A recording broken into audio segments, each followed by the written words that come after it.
파리 시내 한복판, 한 식당 앞에 길게 늘어선 웨이팅줄. 기나긴 기다림에 화가 난 한 남성이 마침내 식당에 들어서 도대체 몇 시간을 기다려야 하냐며 다짜고짜 따지기 시작합니다. 그리고 주변 사람들마저도 남성이 화가 난 이유에 공감하고 있는 모습인데요. 도대체 무슨 일이 일어나고 있는 것일까요? 지금 바로 사연 시작합니다. 저는 장피에르 라로슈. 프랑스 파리의 최고급 호텔에서 근무하는 셰프이며 내가 가는 곳마다 사람들이 나를 프랑스 정통 미식의 계승자라고 부릅니다. 제가 요리를 직업으로 삼겠다고 결심한 건 15살 때였습니다. 부모님은 변호사나 의사가 되기를 바라셨지만 저는 오직 주방에서 칼을 잡고 불 앞에서 요리를 만들 때만이 가장 나다운 느낌이 들었어요. 결국 저는 프랑스에서 가장 권위 있는 요리 학교인 르 코르동 블루에 입학하게 되었습니다. 그리고 그곳에서 저는 요리가 단순한 기술이 아니라 철저한 원칙과 끝없는 노력으로 완성되는 예술이라는 걸 깨달았어요. 요리 학교에서의 시간은 결코 쉽지 않았어요. 정교한 칼질과 정확한 온도 조절, 소스 하나를 완벽하게 만드는 법까지 모든 과정이 혹독했죠.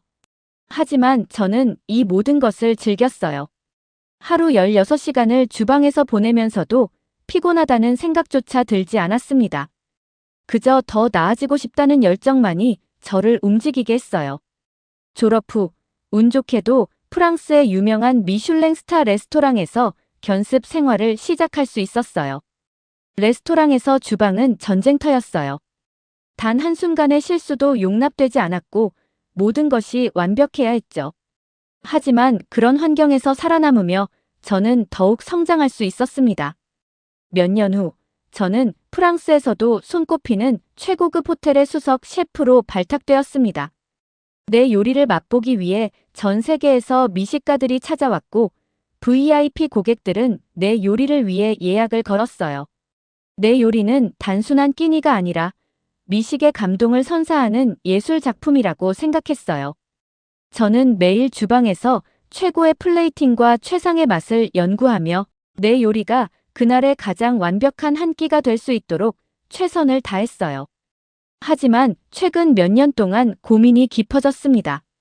호텔 레스토랑에 방문하는 손님들이 점점 줄어들고 있었거든요. 처음엔 단순히 프랑스 경제가 안 좋아서 외식을 줄이는 거라고 생각했어요. 고급 레스토랑이야 원래 호황과 불황을 타는 법이니까요. 하지만 어느 날 확실한 변화를 깨닫게 됐습니다. 호텔 레스토랑의 예약률이 떨어지는 동안 파리 시내의 작은 식당들은 여전히 손님들로 북적거리고 있다는 사실을 알게 되었습니다. 특히 런던에서 출장 온 지인이 파리에서 꼭 가봐야 할 곳이라며 소개해준 곳이 있었는데 놀랍게도 그것은 한국 음식점이었어요. 그는 요즘 파리에서 한국 음식이 얼마나 인기인지 알고 있냐면서 지난번에 갔던 이자카야보다 예약 잡기 더 힘든 곳이라고 말했습니다. 지인의 말에 솔직히 이해가 안 됐습니다. 한식? 솔직히 저는 프랑스 미식과 비교할 만한 음식이라고 생각해 본 적이 없었어요. 맵고 짠 양념으로 덮어버린 음식들이 미식의 반열에 오를 수 있다고요? 한식이 정교한 프렌치 요리를 대체할 수 있다고? 말도 안 된다고 생각했죠. 하지만 직접 가보지 않고 섣불리 판단하는 건 프로페셔널한 태도가 아니었어요. 그래서 확인해 보기로 했습니다. 그리고 한국 식당의 모습을 본 그 순간 충격을 받았습니다. 작고 허름한 가게였지만 아는 사람들로 꽉 차 있었어요. 심지어 바깥까지 길게 늘어선 대기줄을 보니 최소 30분은 기다려야 할 정도였어요. 손님들의 얼굴에는 기대감이 가득했고 식사를 마친 사람들은 만족스러운 표정으로 가게를 나섰습니다. 저는 유리창 너머로 주방을 살폈습니다. 셰프는 커다란 불판 위에서 고기를 굽고 있었고 다른 직원들은 김치찌개 같은 국물을 한 그릇씩 정성스럽게 떠담고 있었어요. 테이블마다 사람들이 고기를 구워 쌈에 싸먹으며 연신 웃고 있었죠. 저는 프랑스 미식을 대표하는 호텔 레스토랑의 셰프였습니다. 하지만 내 레스토랑에는 이토록 활기찬 분위기도 사람들의 만족스러운 미소를 본 적이 없었던 것 같았습니다. 그제야 깨달았습니다. 문제는 단순한 경제 상황이 아니었다는 걸요. 더 이상 사람들은 격식을 차린 고급 레스토랑에서 조용히 식사를 즐기기보다 친구들과 함께 어울리며 편하게 음식을 나누는 걸 선호하고 있었습니다. 특히 한국 음식처럼 직접 요리에 참여하고 나누어 먹는 형태의 식사가 사람들에게 더 큰 매력을 주고 있었던 것 같아요. 저는 솔직히 자괴감이 들었습니다. 평생을 바쳐 연구한 프랑스 정통 요리가 이제는 사람들에게 외면받고 있다는 현실이 너무도 뼈아팠어요.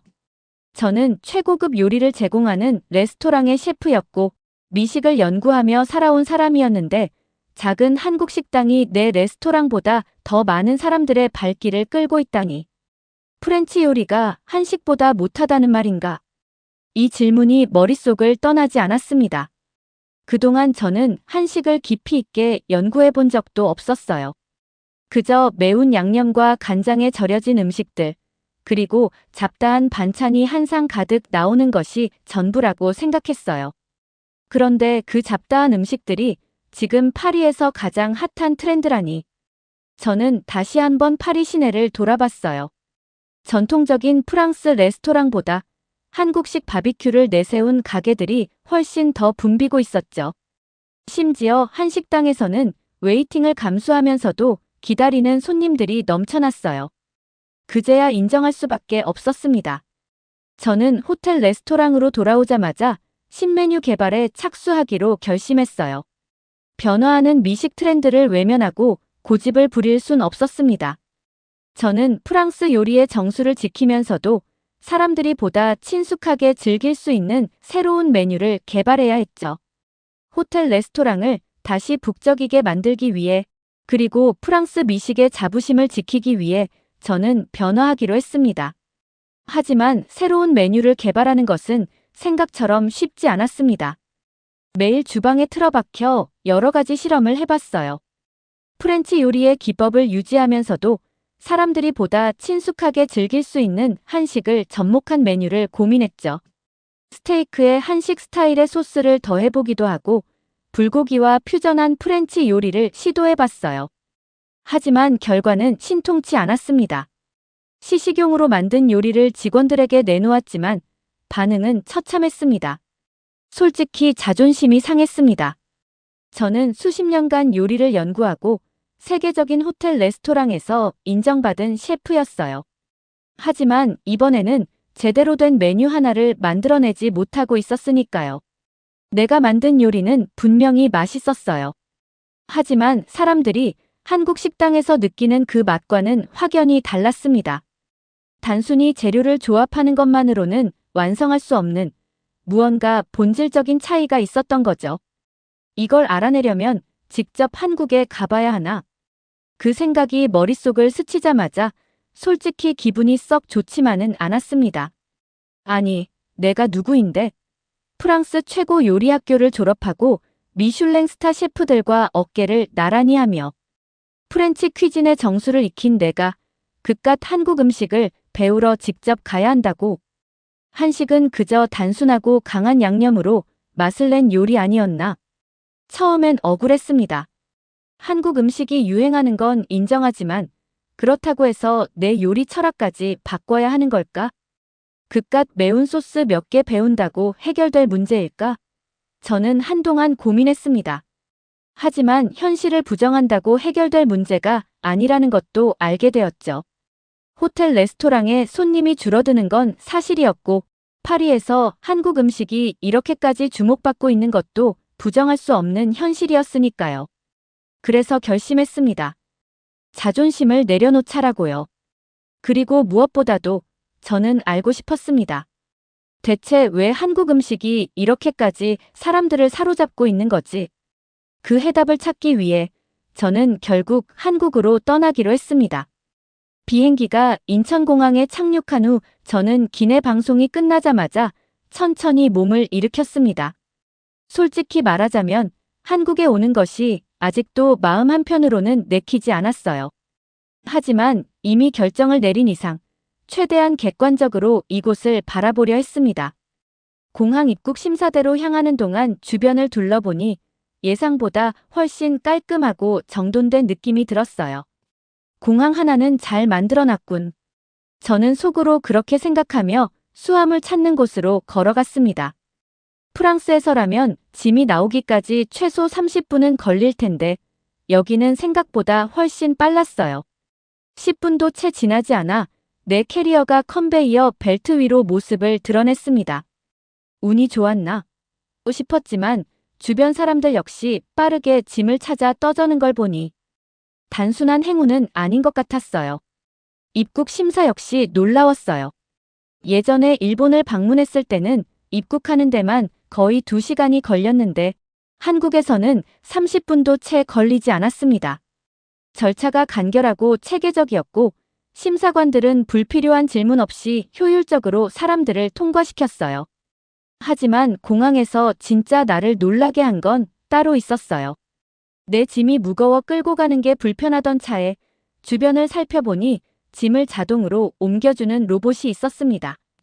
평소 최첨단 기술이 적용된 공간을 많이 경험해봤지만 이렇게 공항에서 짐을 옮겨주는 서비스까지 자동화되어 있다는 건 예상하지 못했어요.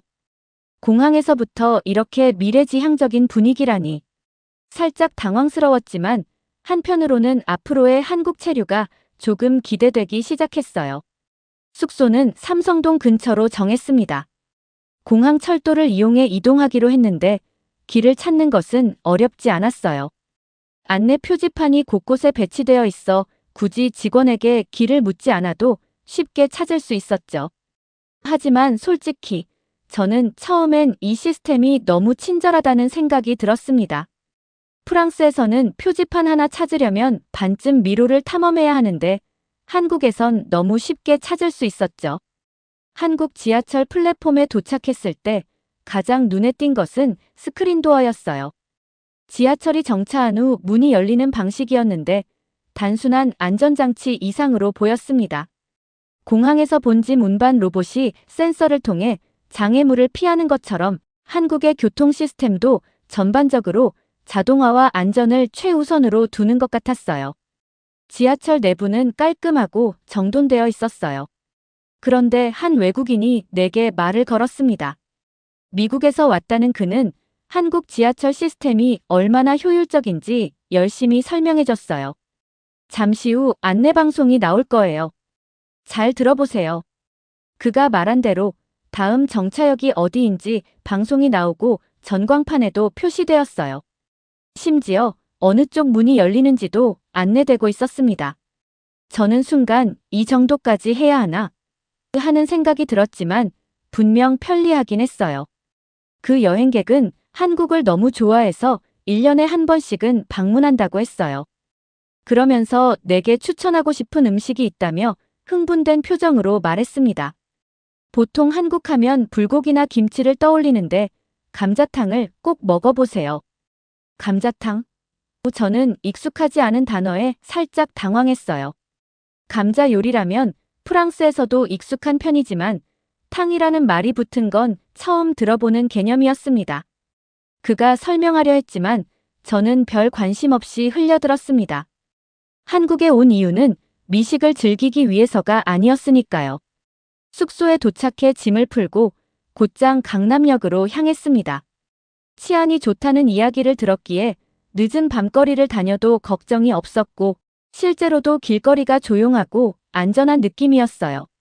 한국에서는 금요일 밤을 불금이라고 부르며 많은 사람들이 술을 마신다고 했습니다.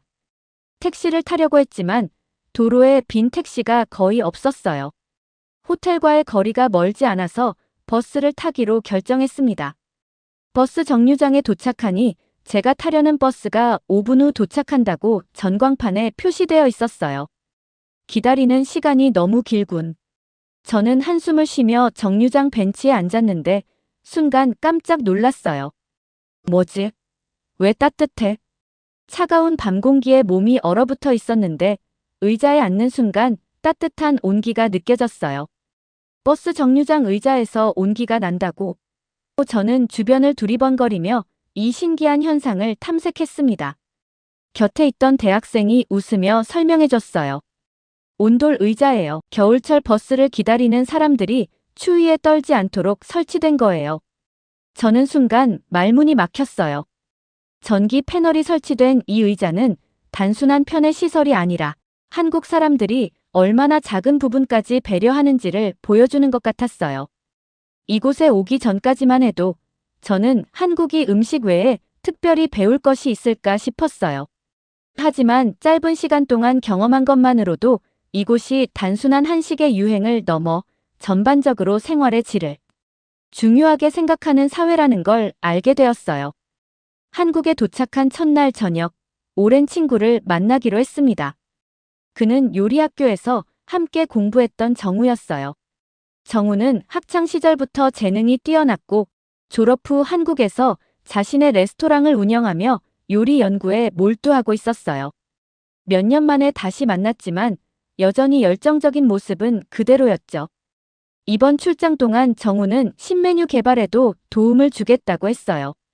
저는 처음에는 내 방식대로 메뉴를 만들면 된다고 생각했지만 한국 요리에 대한 이해가 부족하다는 걸 인정할 수밖에 없었어요. 정우의 도움은 어쩌면 필수적일지도 몰랐습니다. 정우가 데려간 곳은 삼겹살 전문점이었습니다. 실내는 활기찼고 테이블마다 지글지글 고기가 구워지는 소리가 가득했어요. 프랑스의 고급 레스토랑과는 전혀 다른 분위기였지만 사람들의 표정을 보니 이곳만의 매력이 분명해 보였어요. 잠시 후 직원이 불판을 세팅하고 두툼한 삼겹살을 가져왔습니다. 평소 보던 베이컨과 비슷해 보였지만 훨씬 두꺼운 것이 인상적이었어요. 고기가 불판 위에 올려지자 기름이 튀면서 고소한 냄새가 퍼졌고 점점 기대감이 커졌습니다. 고기가 익자 저는 한 조각을 집어 그냥 먹으려 했습니다. 그런데 직원이 다가와서 소스에 찍어 먹어야 한다고 알려줬어요. 소스라고 해봐야 겨우 머스타드나 약간의 소금 정도를 예상했는데 앞에는 다양한 소스가 놓여 있더라고요. 쌈장, 참기름 소금, 생와사비, 매운 소스까지. 이걸 다 고기에 찍어 먹는다고. 저는 어리둥절했지만 정우가 먼저 쌈장에 고기를 찍어 먹는 걸 보고 따라 해봤어요. 그리고 그 순간 저는 충격을 받았습니다. 고소한 삼겹살과 짭짤한 쌈장의 조합은 완벽했어요.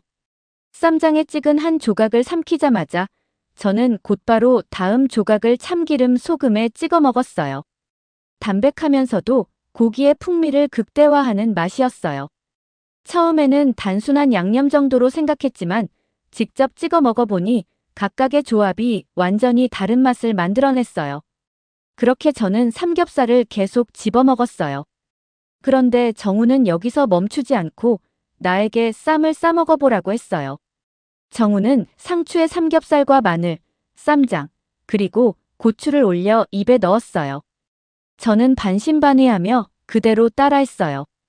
그리고 또 한 번 놀랐습니다. 프랑스에서는 고기 요리는 고기 그대로 즐기는 것이 일반적이었어요. 하지만 한국에서는 야채와 함께 먹으며 균형을 맞추는 문화가 자리 잡고 있었어요. 한국인들이 왜 삼겹살을 이렇게까지 좋아하는지 이제야 알 것 같았습니다.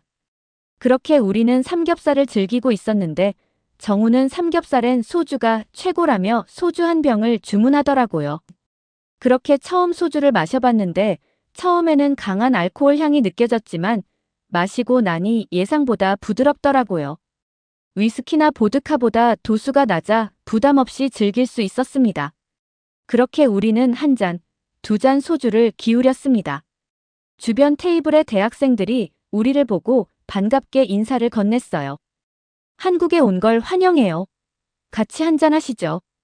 그들은 소맥이라며 소주와 맥주를 섞은 술을 건넸어요. 한 잔 받아 마셔보니 소주의 알싸한 맛과 맥주의 청량함이 어우러져 굉장히 마시기 좋았어요. 그 옆에 있던 여학생은 소주에 스프라이트를 섞어 마시는 방법도 알려줬어요. 단맛이 가미된 소주는 또 다른 매력이 있더라고요. 저는 어느새 취기가 오르는 걸 느꼈지만 기분이 좋아 계속 마시게 됐어요. 그렇게 우리는 늦은 시간까지 소주와 삼겹살을 즐겼어요. 저는 평소에도 술을 잘 마시는 편이었는데 이날은 정말 생각보다 많이 마셨습니다. 그렇게 저는 신세계를 경험하며 한국에서의 첫날 밤을 마무리했습니다. 다음 날 아침, 예상대로 숙취가 몰려왔습니다. 전날 마신 소주와 삼겹살 때문인지 머리가 지끈거리고 속이 불편했어요. 침대에서 일어나기도 힘들었죠. 그때 정우에게서 연락이 왔습니다. 괜찮냐는 물음에 너무 힘들다고 답하자 그는 해장국을 먹으러 가자고 했어요. 저는 해장국이라는 개념 자체가 낯설었어요. 술을 해소하기 위해 따로 국을 먹는다는 게 신기했습니다. 하지만 어떻게든 이 숙취를 해결해야 했기에 식당으로 향했습니다. 메뉴판을 보다가 황태해장국을 주문했어요. 따뜻한 국물이 담긴 그릇이 나오자 깊고 구수한 향이 퍼졌습니다. 첫 숟가락을 떠서 입에 넣었어요. 짭조름하면서도 개운한 국물이 목을 타고 넘어가는 순간 속이 풀리는 느낌이 들었습니다. 한 입 두 입 떠먹을수록 따뜻한 국물이 몸을 감싸는 것 같았어요. 생각보다 훨씬 부드럽고 깔끔한 맛이었어요. 특히 해장국에는 콩나물이 잔뜩 들어있었는데 한국에서는 콩나물이 많이 쓰인다는 점도 흥미로웠습니다. 콩나물이 들어간 국은 시원하면서도 개운했어요. 프랑스에서는 채소가 주된 재료가 아니라 곁들임 역할이 대부분이었는데 여기서는 국물 요리의 핵심이 될 수도 있다는 게 새로웠어요. 해장국을 거의 다 먹어갈 때쯤 숙취로 무거웠던 머리가 가벼워지는 느낌이 들었어요. 이렇게 빠르게 속이 풀릴 줄은 몰랐습니다. 한국 음식의 힘이 대단하다는 걸 처음으로 실감했어요. 프랑스에서는 술을 마신 다음 날 그냥 참고 버텼는데 한국에서는 이렇게 회복을 돕는 음식이 있다는 게 놀라웠거든요. 식사를 마치고 자리에서 일어날 때는 아침과는 전혀 다른 몸 상태가 되었어요. 속이 개운해지니 다시 활력이 도는 기분이었습니다. 정우는 한국의 식재료를 직접 보고 경험할 수 있는 곳이 있다며 나를 경동시장으로 데려갔습니다. 한국의 전통시장이라는 말에 솔직히 조금 기대가 되더군요. 시장에 들어서자마자 수많은 식재료들이 눈앞에 펼쳐졌어요. 각종 신선한 채소, 말린 해산물, 향신료까지 없는 게 없었습니다. 무엇보다도 내가 놀란 건 한국에는 프랑스에서는 본 적 없는 독특한 재료들이 많았다는 점이었어요. 저는 프렌치 요리에 몰두하며 오랫동안 유럽의 식재료만을 고집해왔지만 이곳에서 마주한 식재료들은 전혀 새로운 세계였어요. 특히 무청 시래기가 내 눈길을 사로잡았습니다. 말린 채소를 이렇게까지 활용할 수 있다는 사실이 흥미로웠어요. 프랑스에서는 채소를 신선할 때 소비하는 것이 일반적인데 한국에서는 이렇게 말려서 보관하고 국이나 찌개 등에 활용한다고 하더군요. 직접 손으로 만져보니 거친 질감이 느껴졌습니다. 하지만 정우는 이것을 푹 끓이면 부드러워지며 깊은 맛을 낸다고 설명했어요. 단순히 식재료를 보존하는 방식이 아니라 오히려 새로운 풍미를 창출하는 과정이라는 점이 인상적이었습니다. 내가 시래기를 신기한 눈으로 바라보자 정우는 저녁에 제대로 맛볼 기회를 주겠다며 기대하라고 했습니다. 그는 나를 감자탕 전문점으로 데려갔어요. 처음 전철역에서 만났던 미국인 여행객이 추천했던 음식이기도 해서 더욱 궁금해졌습니다. 솔직히 감자탕이라는 이름을 들었을 때 저는 커다란 감자가 잔뜩 들어간 수프 같은 요리를 예상했습니다. 하지만 감자탕이 나오자마자 예상과는 전혀 다른 비주얼에 당황했어요. 큼직한 돼지뼈가 가득 담긴 진한 국물 요리였거든요. 당황한 내 표정을 본 정우는 웃으며 감자탕에서 감자는 우리가 아는 채소 감자가 아니라 돼지뼈를 뜻하는 말이라고 설명해 주었어요. 프랑스 요리에서도 육수를 내기 위해 뼈를 사용하지만 이렇게 뼈째로 넣어 국물을 우려내는 방식은 신선한 충격이었습니다. 그리고 시선을 사로잡은 건 그 안에 듬뿍 들어간 시래기였습니다. 부드러워진 시래기가 국물과 어우러져 감칠맛을 더하고 있었어요. 저는 조심스럽게 한 숟가락을 떠서 국물을 맛보았어요. 짭조름하면서도 깊고 진한 맛이 입안 가득 퍼졌습니다. 돼지뼈에서 우러난 국물과 시래기의 풍미가 조화를 이루며 기대 이상으로 훌륭한 맛을 내고 있었습니다. 시래기를 건져 한 입 베어 물었을 때 처음 시장에서 만졌을 때의 거친 질감이 전혀 느껴지지 않았고 오히려 부드러우면서도 깊은 맛이 있었습니다. 프랑스에서는 이런 방식으로 채소를 활용하지 않았기에 더욱 신선한 경험이었어요. 저는 한동안 감자탕을 계속 먹으며 이 요리의 본질을 이해하려 했어요.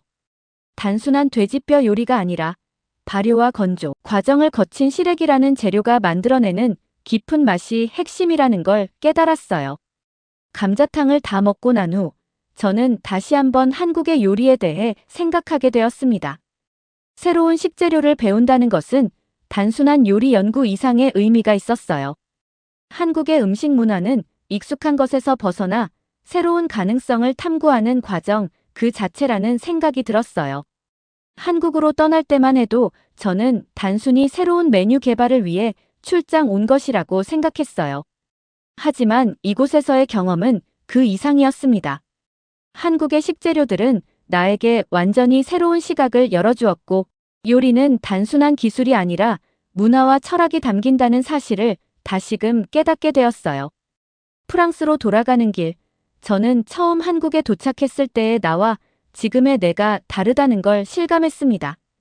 처음엔 익숙하지 않은 음식과 방식에 의문을 품었지만 이제는 그 깊은 맛과 정성을 이해하게 되었어요. 이번 출장, 정말 잘한 선택이었습니다. 많이 배우고 갑니다. 프랑스로 돌아온 후 저는 한식 메뉴 개발에 도전하고 있지만 여전히 쉽지 않네요. 한국에서 직접 경험했던 깊은 맛을 완벽하게 재현하는 것이 생각보다 어려웠습니다. 하지만 포기할 수 없었죠. 그러다 보니 자연스럽게 주말마다 파리의 한국 식당을 찾게 됩니다. 사실 솔직히 말하면 한국에서 먹었던 한식들이 눈에 아른거린다는 더 솔직한 이유가 있습니다. 파리 시내에 위치한 한국 식당은 갈 때마다 점점 사람이 많아지는 것 같아 웨이팅은 필수입니다. 그런데 긴 웨이팅 끝에 자리에 앉아도 한국에서 먹었던 그 맛과는 미묘하게 달라서 아쉬워요. 물론 정말 맛있긴 하지만 한국에서 먹었던 것보다는 덜하다는 것이죠. 역시 제대로 배우려면 직접 가서 경험하는 게 답이겠죠. 그래서 조만간 다시 한국을 방문할 계획입니다. 이번에도 메뉴 개발이라는 그럴듯한 핑계를 대고요. 오늘의 사연, 어떻게 들으셨나요? 프랑스 정통 미식만을 고집하던 장피에르 씨가 한국에서의 경험을 통해 새로운 시각을 가지게 된 것 같습니다. 음식은 단순한 조리가 아니라 문화를 담고 있는 예술입니다. 열린 마음으로 받아들일 때 비로소 더 깊이 이해할 수 있다는 것. 아마 장피에르는 한국에서 그것을 배워간 것이 아닐까요? 오늘의 사연이 좋으셨다면 구독과 좋아요를 눌러주세요. 여러분의 구독과 좋아요는 영상 제작에 큰 힘이 됩니다. 끝까지 시청해주셔서 감사합니다. 더욱더 감명 깊은 사연으로 찾아뵙겠습니다.